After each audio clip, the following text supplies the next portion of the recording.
এর আমি সর্ষের শাক রান্না করা দেখাবো, সঙ্গে থাকুন।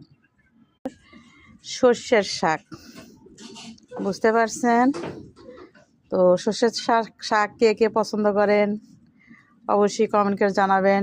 আপনাদের এখন আমি শাক রান্না করা দেখাবো, দেখছেন? সঙ্গেই থাকুন।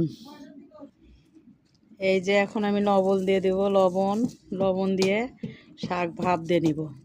এটা কিন্তু খালি সর্ষের শাক না, 12 মিশালি শাক, অনেক শাক আছে এর ভেতরে। আজকে আমি তুলে নিয়ে যাচ্ছি শাক ভাজি খাওয়ার জন্য, সঙ্গে থাকুন। এই তো শাক ভাপ দেওয়া হয়ে গেছে।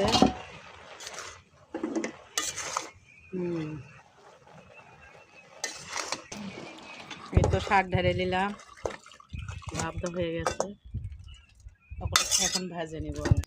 এই তো তেল ঢেলে দিলাম, পেঁয়াজ রসুন কাঁচামরিচ ভেজে নিব এখন। এই তো আমার পেঁয়াজ ভাজা হয়ে গেছে, আমি শাক ঢেলে দিব।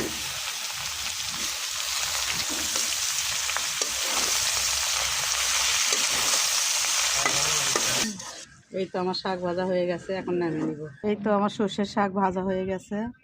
আপনারাও সর্ষের শাক ভাজা খান নাকি অবশ্যই কমেন্ট করে জানাবেন। তো ভালো থাকবেন, আসসালামু আলাইকুম।